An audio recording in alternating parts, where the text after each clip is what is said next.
Grub for Life, supporting you to achieve excellence in early years nutrition. At Grub for Life, we believe good nutrition should start from an early age. It's the key foundation for children's health and development. We're passionate about helping you to serve great nutritious food and to feel confident in advising parents about healthy eating for their children.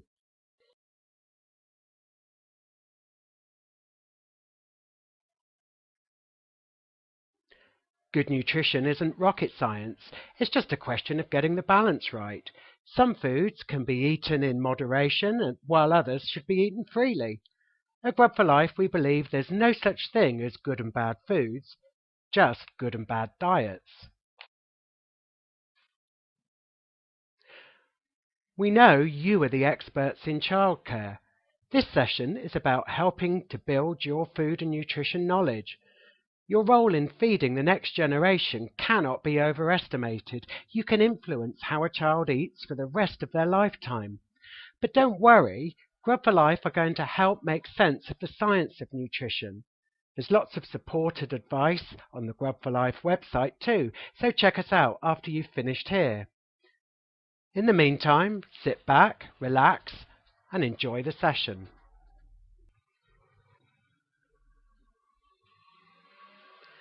Today's session is about food allergy and food intolerance management.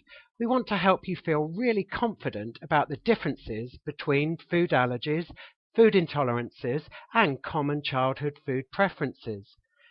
Parents will look to you as the expert when it comes to their child's health and development. We want this session to help you feel really confident when you're talking to parents about food. So let's start by homing in on food allergies and food intolerances. Take a minute to think about the children you care for. Chances are some of you already prepare special diets. Perhaps you look after children with egg allergies or lactose intolerance. Or what about children who avoid beef or pork because of religious or cultural reasons? If you don't prepare any special diets right now, remember that could easily change tomorrow with the next child you enroll into your care. One of the most important things to remember to help you manage food allergies and intolerance safely is to minimize the number of special diets you prepare. When a child has a food allergy or intolerance, they can become very sick very quickly if a mistake is made with their food. The situation can even result in a fatality. The fewer special diets you need to prepare, the less likely it is that a mistake will be made. It's that simple. Children with food preferences do not need to be placed on special diets. An allergic reaction to food is triggered by the immune system. The immune system treats the allergen, the food the child is allergic to, like a poison. It triggers symptoms by producing chemicals in the blood. This all happens very quickly. Symptoms can change from vomiting, skin rashes, and hives to the complete shutdown of the child's airways. In its most severe form, food allergies can result in anaphylactic shock, which is life-threatening if not treated urgently with an injection of adrenaline from an EpiPen. Food allergies are less common than you might think, affecting up to 8% of children. Some children go on to grow out of their allergies, but this tends to be after the age of 5. Food allergies should always be diagnosed by GPs or specialist allergy clinics. Food intolerance is quite different from food allergy because it's a digestive problem and doesn't involve the immune system. This means symptoms can take up to 36 hours to develop after a child eats the culprit food. Because the immune system's not involved in food intolerance, there are no changes in the blood which can be measured. Symptoms are usually linked with the digestive system. They can include vomiting, diarrhea, bloating, abdominal pain, and of course all of these are very similar to symptoms connected with other childhood problems. Food intolerance, therefore, is difficult to diagnose. It's also very difficult to work out which food a child is actually intolerant to. There are lots of food intolerance tests available over the internet and from health food stores. None of these are clinically valid. Many will give a false positive result. The only reliable food intolerance diagnosis is following an exclusion diet, where most foods are removed from the diet over a period of time and very gradually reintroduced while symptoms are monitored very carefully. Exclusion diets should always be supervised by a dietitian, and food intolerances must be supported by a diagnosis from a GP, health visitor, or a dietitian in the same way that food allergies should. Despite food allergy and intolerance being different conditions, in a childcare setting you must manage them in exactly the same way. That is, by serving a diet which is completely free from the culprit food or any traces of that food. We'll talk more about this later, but always remember the most important thing for you is to protect the child with a food allergy. The fewer variables there are in the food you produce, the greater the allergic child's protection.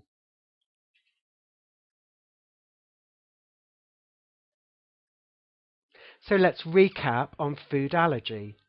Food allergy involves the immune system. Symptoms are triggered by reactions in the blood and develop very quickly.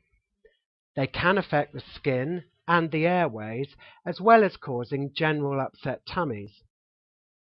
Food allergy symptoms tend to get worse each time a child is exposed to the allergen, and eventually symptoms can become life-threatening when anaphylactic shock develops. Managing special diets is all about protecting the minority of children who suffer from true food allergies. So what else can you do to protect the allergic child?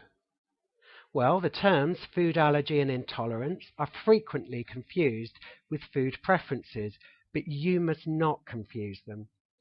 Food preferences are very common. If you prepare special diets for every child who experiences a food preference, you'll be at very high risk of making a child with food intolerance very unwell, or worse still, a child with food allergy becoming critically ill while in your care. Enrollment is the critical time to identify the child with an allergy or intolerance. It's not your job to diagnose, leave that to the health professionals, but it is your job to ask for the relevant information to support diagnosis of a food allergy or intolerance. A doctor's letter is a vital piece of insurance for you and the children in your care. Asking for a doctor's letter shows you to be a professional childcare expert. It also helps parents to understand that allergies and intolerances are medical conditions, while fussy eating is more about challenging behaviour. So what about food preferences? We all have foods we like and dislike. Food preferences are very real. Some children will never learn to love foods like Brussels sprouts or couscous, and that's okay. However, many food preferences can be overcome and quickly left behind as a child grows and develops. 3/4 of children develop food preferences at some stage. It's very normal and a part of development.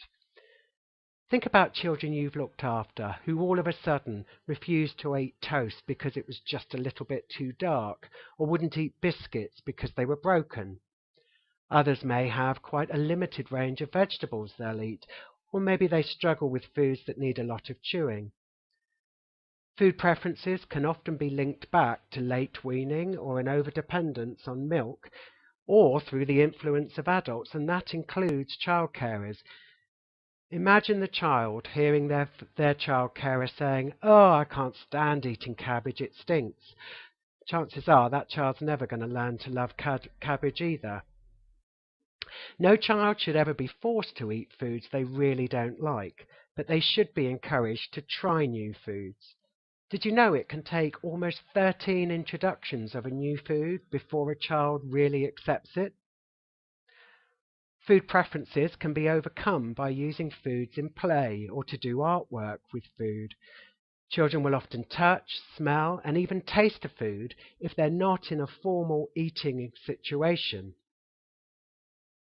It doesn't usually work to hide foods. Let children see sprouts or mushrooms whilst they're on their plate. If they don't find them until they're in their mouth, it could make the problem really even worse. Getting children involved in preparing, peeling, chopping vegetables and fruit is a great way to tempt them to try them. It takes time, but just like other challenging behaviour, most food refusal will eventually pass.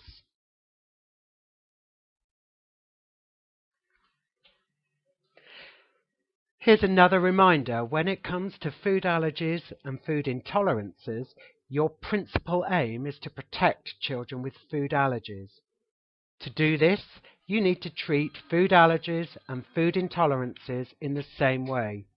You need a written diagnosis from a health professional, and you must provide a menu which is 100% free from the culprit food. There's no room for half measures. Special diets for food preferences should be avoided to minimize your risk of making potentially fatal mistakes. Food allergies and food intolerances are medical conditions. Food preferences are behavioral and developmental issues.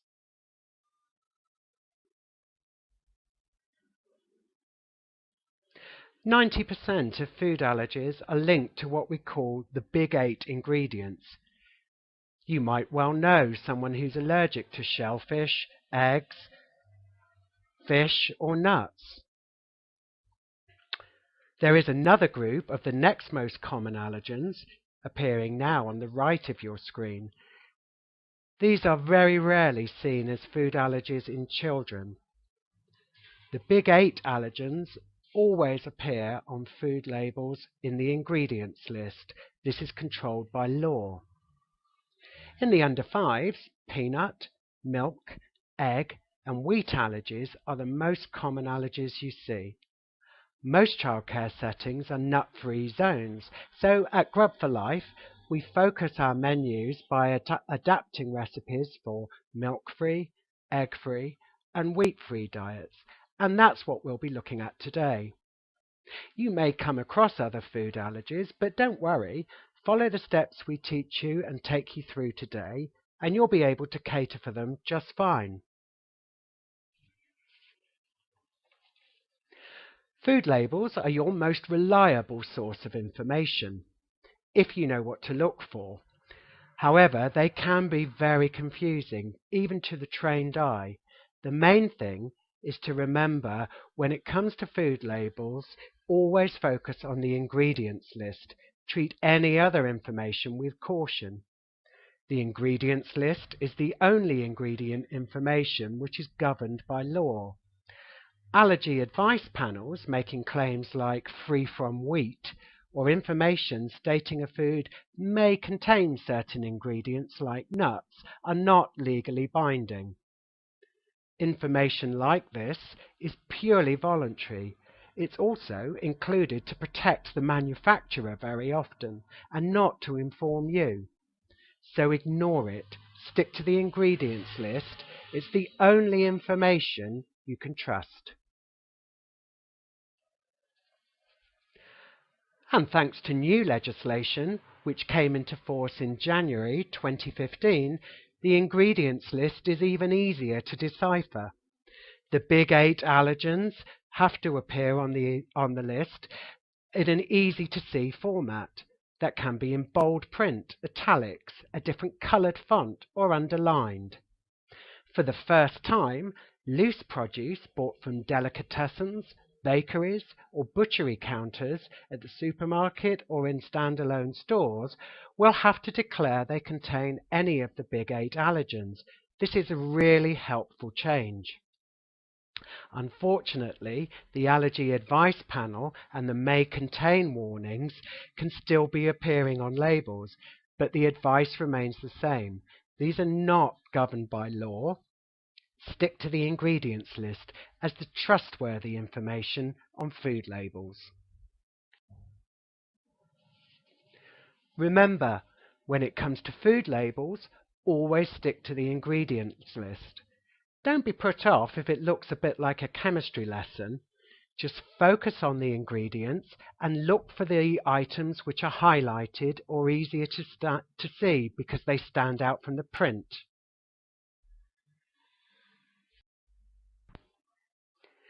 Here are your golden rules then for managing food allergies in a childcare setting. Consistency is critical. Be consistent. Dairy-free means 100% dairy-free. Not one diet where a child can have milk but couldn't eat cheese if it was cooked. This type of individuality is fine at home, but not in childcare. Individuality with special diets increases the risk of mistakes, and mistakes can kill when it comes to food allergies and food intolerances. Always ask for a health professional's letter to support food allergy or intolerance diagnosis. You may have to agree a time limit of, say, a month for parents to obtain this, and during this time, of course, serve the free-from diet requested. You don't need to be nervous about food allergies and special diets. You have all the information you need to manage these and to advise parents about your policies with confidence. Start as you mean to go on. At enrolment, it's so much easier to get it right from the start than to change things and change policies later. Now you have the basic principles of managing food allergies and intolerances, we can look more closely at how you actually prepare food for children on special diets. We'll start by looking at milk and dairy foods, which are one of the most common early years special diets requested by parents. Children may need a milk and dairy-free diet because they have cow's milk protein allergy, or more commonly, because they're lactose intolerant. Remember, these are different conditions. The child with cow's milk protein allergy reacts very quickly to the protein in milk, whilst the lactose intolerant child cannot digest lactose, the sugar in milk. Different conditions, but in a childcare setting, both conditions must be treated in exactly the same way, with a 100% dairy-free diet. There are all kinds of different animal milks available nowadays, like sheep's milk or buffalo milk. Goats, sheep, and buffaloes all come from the same family of animals as cows. They're all ruminants or bovines.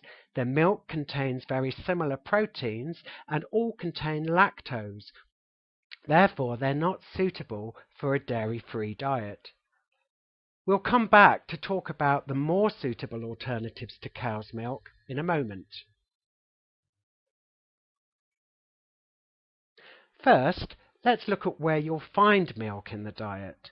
Some foods are very obvious sources of milk, and you can usually find a selection of free-from alternatives to use without much trouble. Other food with hidden ingredients are more tricky. These are foods where you really wouldn't expect to find milk in the list of ingredients. For instance, would you expect to find dairy in a stock cube or in a packet of crisps? Some brands contain traces of dairy, others don't. It's only by looking in the ingredients list that you know which brand is okay and which isn't. The hidden milk ingredient is usually there for food manufacturing reasons rather than for taste, which is why you mustn't assume foods are free from allergens until you check the ingredients list. Soya milk and soya milk products like yogurts and custards are the first choice alternatives for a dairy-free diet. Soya contains a high level of protein, and soya foods are usually fortified with calcium, so they're very nutritionally similar to cow's milk. Other vegetable milks, like oat milk or milk made from peas, are available, but these have low levels of protein and are not always fortified with calcium, both very important nutrients for young children, so these milks are not recommended as good choices for dairy-free diets. Most childcare settings are of course nut-free, so alternatives like almond milk are also unsuitable.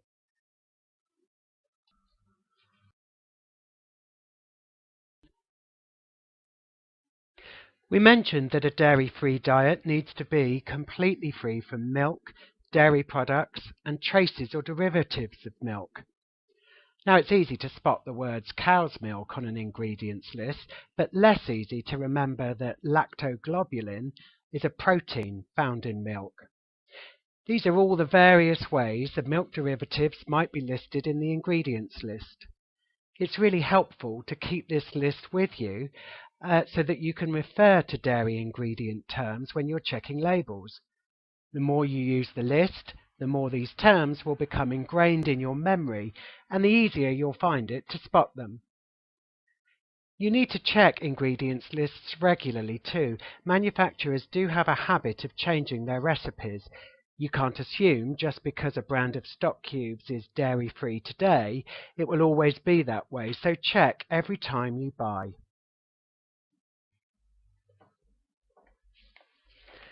After a while, you'll start to build up a good stock of frequently used alternative ingredients, and adapting recipes will become easier and easier. Some alternatives are incredibly versatile and easy to cook with. Others, like soya cheese, do take a little practice, but you can still create some really good tasting dishes. Remember, you can always ask us at Grub for Life if you have trouble finding alternative ingredients or need some tips on how to use them. Here's one to get you started. You can use soft melting dairy-free cheese to make a really good creamy pasta sauce. You just gently melt the cheese over hot pasta.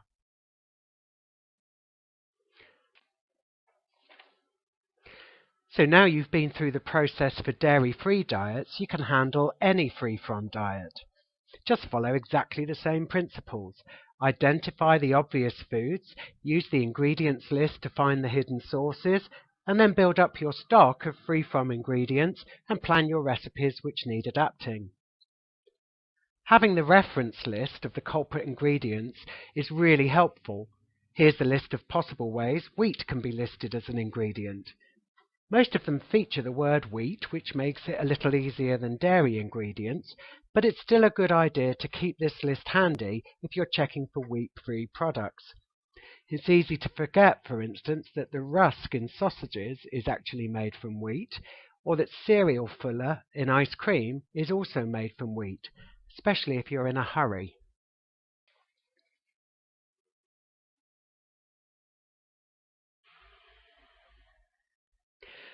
And the same goes for egg ingredients too.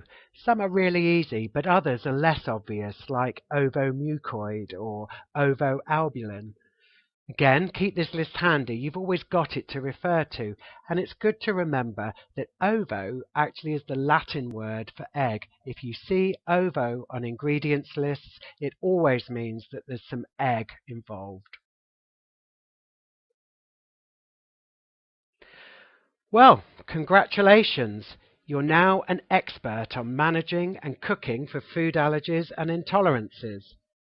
Once you've been through the enrolment process with families and are happy that a special diet is needed, just follow these simple rules.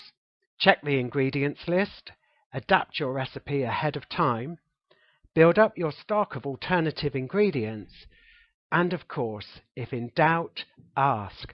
We're always happy to help at Grub for Life. Let's give you one more reminder of the differences between allergies and intolerances. Food allergy is an immune reaction. It's a fast reaction and can potentially be life-threatening. Food intolerance is nothing to do with immunity. It's a digestive problem. As a result, symptoms are slow to develop, and it's very difficult to diagnose and identify the culprit food.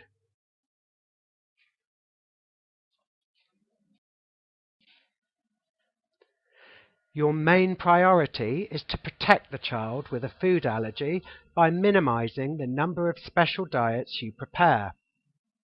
This will reduce the risk of mistakes being made. Don't confuse allergies and intolerances with common food preferences. The best time to establish if you're dealing with allergies or preferences is at enrolment. Don't leave it till later. And always request a doctor's letter for food allergy or a food intolerance.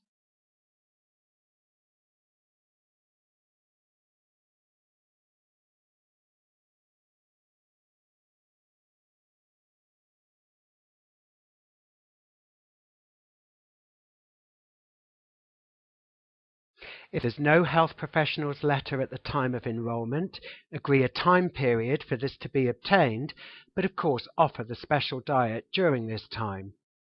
Don't get lapse in your policy because every additional unnecessary special diet you prepare increases your risk of making an error. Be confident you really do know your stuff and keep on top of your paperwork.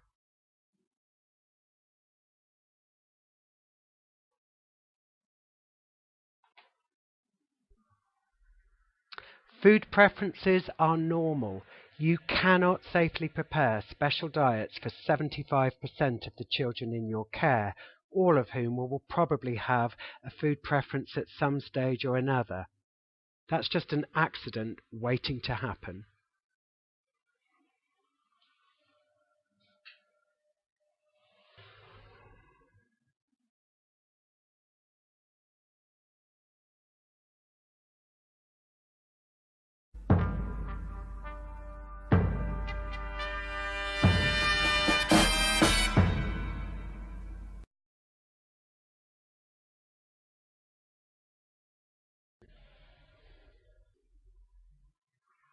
Which of these are the most common Big 8 allergens? Cow's milk, celery, eggs, mollusks, shellfish, mustard, fish, sesame, soya, peanuts, lupin, wheat, other nuts, sulfur dioxide, and sulfites.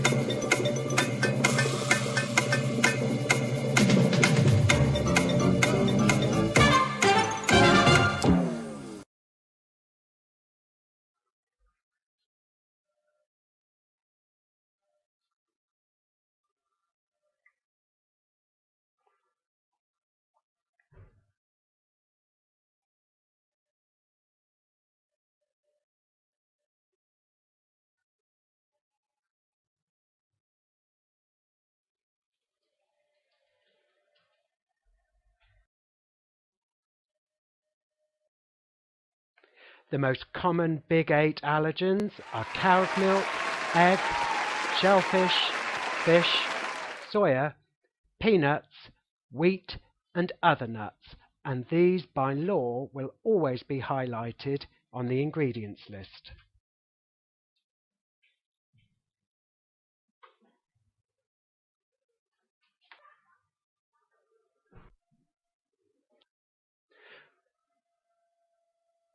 What percentage of the under 5s have life-threatening allergies? Is it 6 to 8%, 26 to 28%, or 56% to 88%?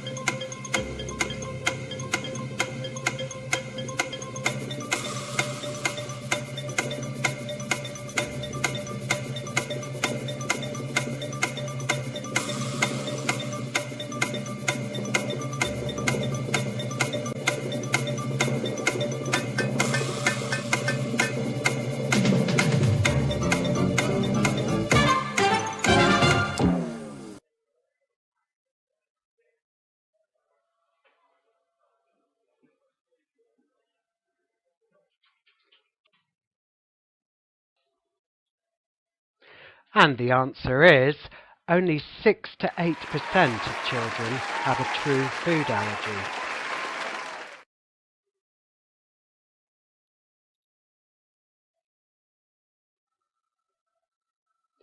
Food allergies less common than a lot of people think. Despite being relatively rare, it's food allergies which pose the greatest risk for a child carer. When it comes to special diets, your focus is always around protecting the child with a true food allergy.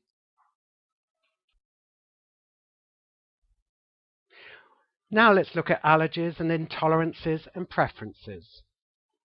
Which of these are medical conditions? Allergies, intolerances, or food preferences? Which of these are behavioural? Allergies, intolerances, or food preferences?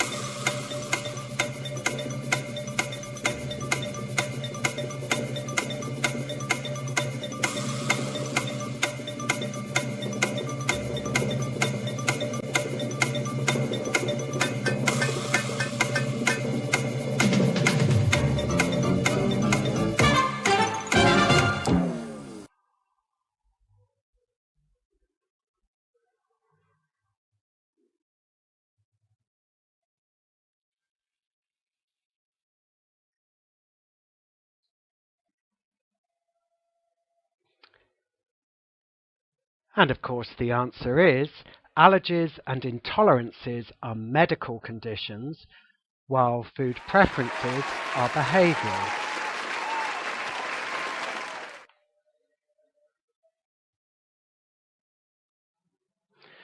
Food preferences are perfectly normal, and most children will go through food preferences at some stage or another.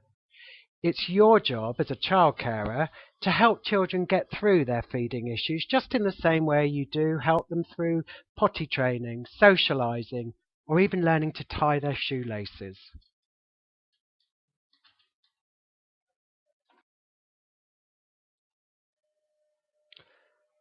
From January 2015, do allergens have to be highlighted on the ingredients list using bold, italics, underlined or coloured font?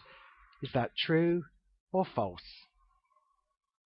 The allergen information has to appear at delicatessen, bakery and butchery counters. Is that true or false?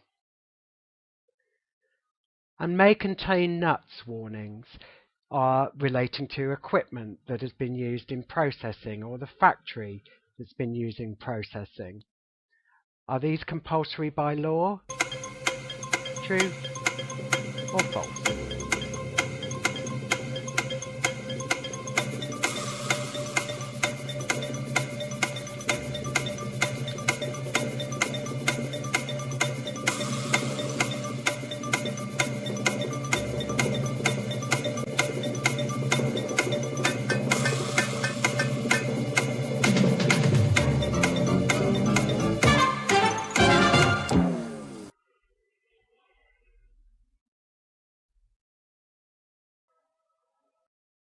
And here's your answer.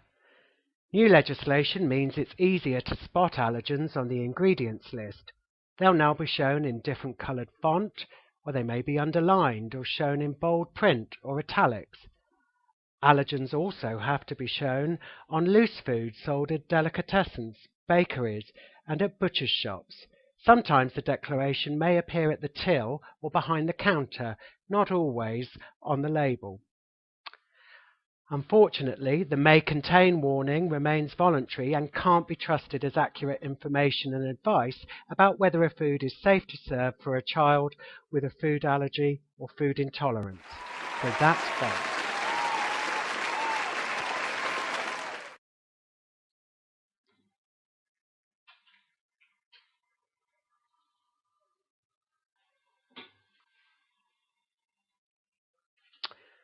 Which of these can be used for a milk allergic or lactose intolerant child?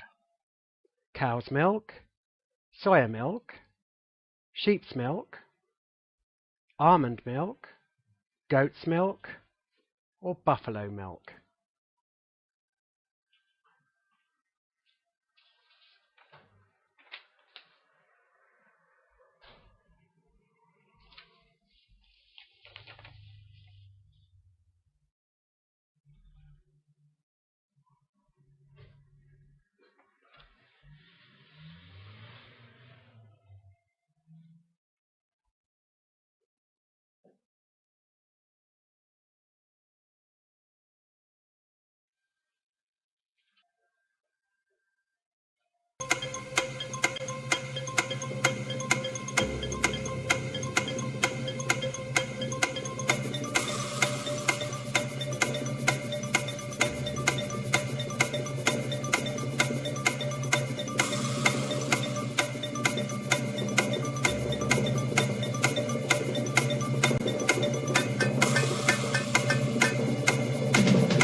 the answer is soya milk as the first choice as an alternative to milk for dairy allergic children or children with lactose intolerance.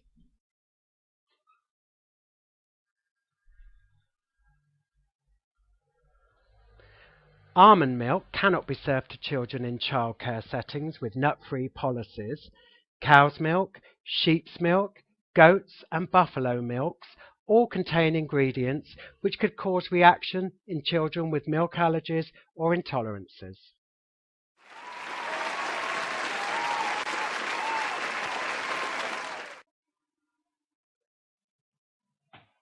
Casein, caseinates and lactose. Tell us what is present in a food. Milk, eggs or nuts?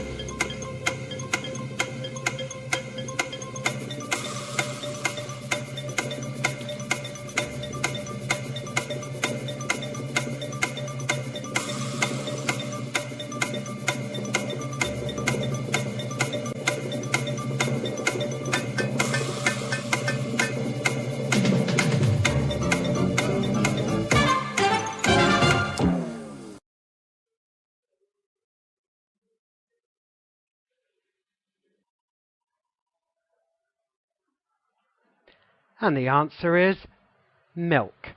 Casein, caseinates and lactose are all derivatives of milk.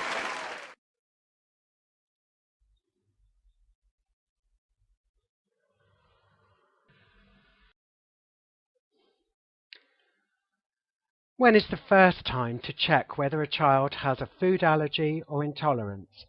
When they enroll, when they attend their first day, or when they present with signs that they may be unwell?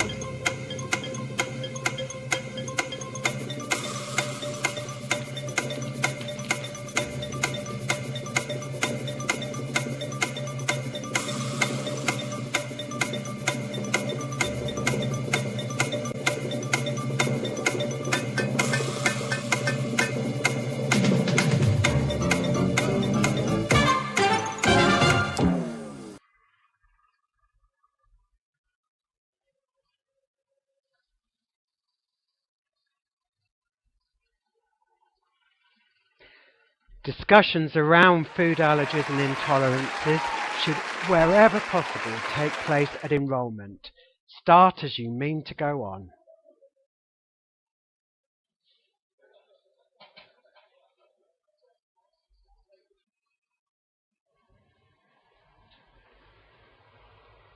Ovoalbumin, ovomucoid and ovotransferrin. Tell us what is present. Milk, eggs or nuts?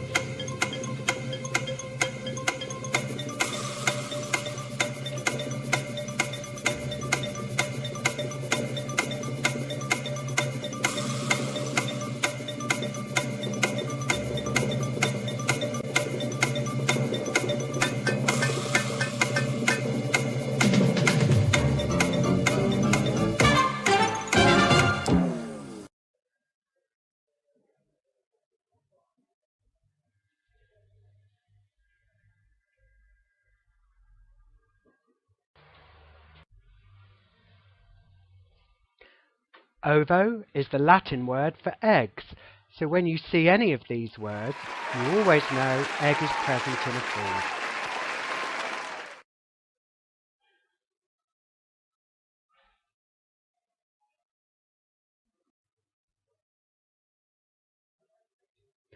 So that's it. You can now separate food allergy and intolerance from common food preferences. You have all the tools you need to spot the allergens in food and choose the most nutritious alternatives. You can talk with confidence to parents about the food allergies and manage them effectively in your childcare setting. Well done for completing the training session, and don't forget you can come back to Grub for Life at any time for more advice and support.